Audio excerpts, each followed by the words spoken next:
सांपों की जीभ क्यों दो भागों में कटी हुई होती है?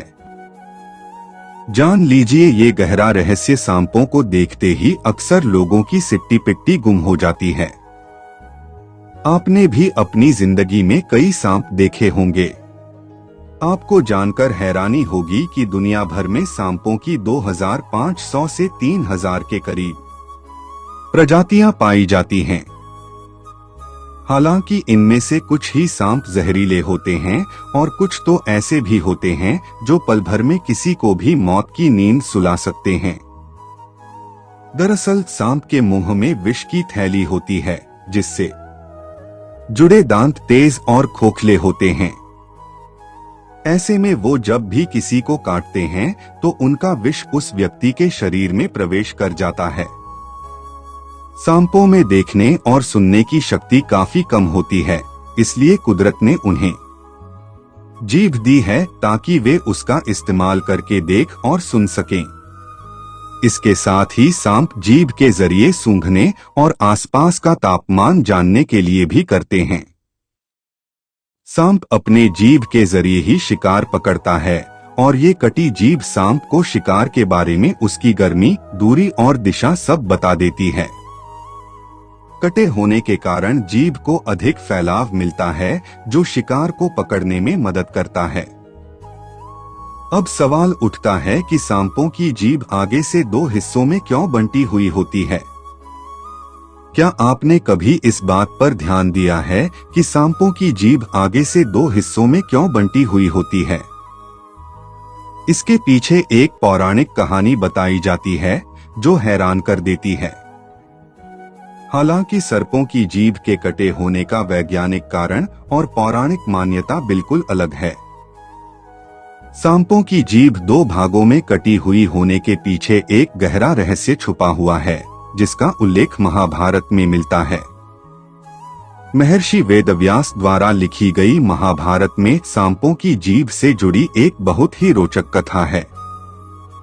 कथा में सर्पों और गरुड़ को सौतेला भाई बताया गया है और स्वर्ग से अमृत लाने का प्रसंग है। पौराणिक कथा के अनुसार महर्षि कश्यप की 13 पत्नियां थीं।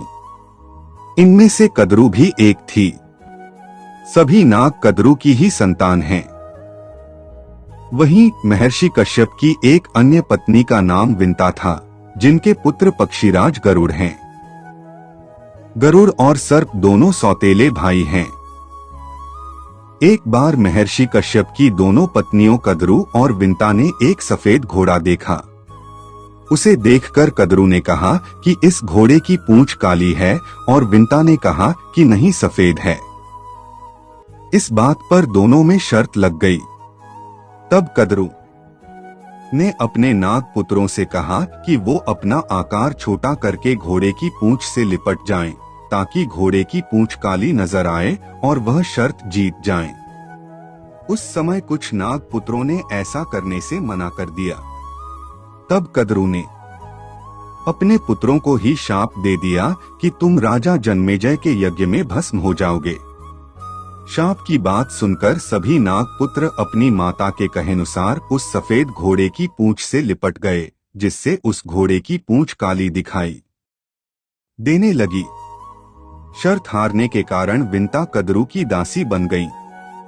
जब विंता के पुत्र गरुड़ को ये बात पता चली कि उनकी मां दासी बन गई है, तो उन्होंने कद्रू और उनके नाग पुत्रों से पूछा कि तुम्हें मैं ऐसी कौन सी वस्तु लाकर दूं जिससे कि मेरी माता तुम्हारे दासत्व से मुक्त हो जाएं। तब नाग पुत्रों ने कहा कि तुम हमें स्वर्ग से अमृत लाकर दोगे तो तुम्हारी माता हमारी माता के दासत्व से मुक्त हो जाएंगी। तब गरुड़ ने अपनी मां को मुक्त करने के लिए स्वर्ग लोक पर आक्रमण कर दिया और सभी देवताओं को परास्त कर अमृत हासिल कर लिया। गरुड़ का पराक्रम देखकर भगवान विष्णु बहुत प्रसन्न हुए और उसके बाद उन्होंने गरुड़ को अपना वाहन बना लिया। उधर गरुड़ से युद्ध करते हुए इंद्रदेव मूर्छित हो गए थे और जब उनकी मूर्छा टूटी तो उन्होंने गरुड़ को अमृत कलश ले जाते देख लिया और उनका पीछा करना शुरू कर दिया। इंद्र ने गरुड़ पर अपने वज्र से प्रहार कर दिया, लेकिन भगवान विष्णु से अमरता का वरदान प्राप्त कर चुके गरुड़ को कुछ भी नहीं हुआ। यह देख इंद्रदेव बहुत चिंतित हो गए और गरुड़ से बोले, मैं तुमसे मित्रता करना चाहता हूँ। गरुड़ देव ने इंद्रदेव की मित्रता स्वीकार कर ली।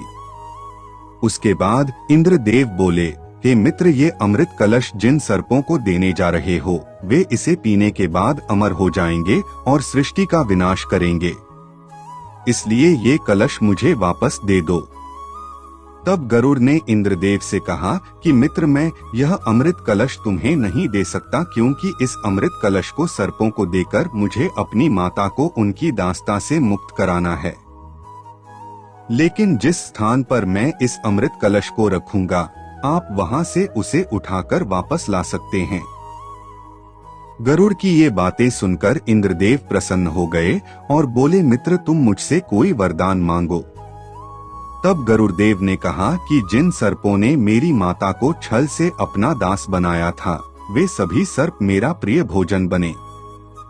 देवराज इंद्र से वरदान पाने के बाद गरुड़ नागपुत्रों के कहेनुसार स्वर्ग से अमृत कलश ले आए और सर्पों के पास गए और सर्पों से कहा कि मैं तुम्हारे लिए अमृत लेकर आया हूँ, अब मेरी माता को दास्ता से मुक्त कर। दो सर्प गरुड़ के हाथ में अमृत देखकर खुश हो गए और कहा कि आज से तुम्हारी माँ मुक्त हैं। उसके बाद गरुड़ ने अमृत को कुशा, एक प्रकार की धारदार घास, पर रख दिया। उन्होंने सभी नागों से कहा कि तुम लोग पवित्र हो, अमृत पियो। ये कहकर वे अपनी माता को लेकर वहां से चले गए। उसके बाद सभी सर्पों ने विचार किया कि गरुड़ ने ऐसा क्यों कहा कि पवित्र हो, अमृत पियो। इसका मतलब हमें पहले स्नान कर पवित्र हो जाना चाहिए। अमृत पीने से पहले सभी स्नान करके आएं। गरुड़ के कहने पर सभी नाग स्नान करने चले गए, लेकिन इसी बीच देवराज इंद्र वहां आ गए और अमृत कलश लेकर पुनः स्वर्ग चले गए। जब सभी नाग स्नान करके आए तो उन्होंने देखा कि कुशा पर अमृत कलश नहीं है।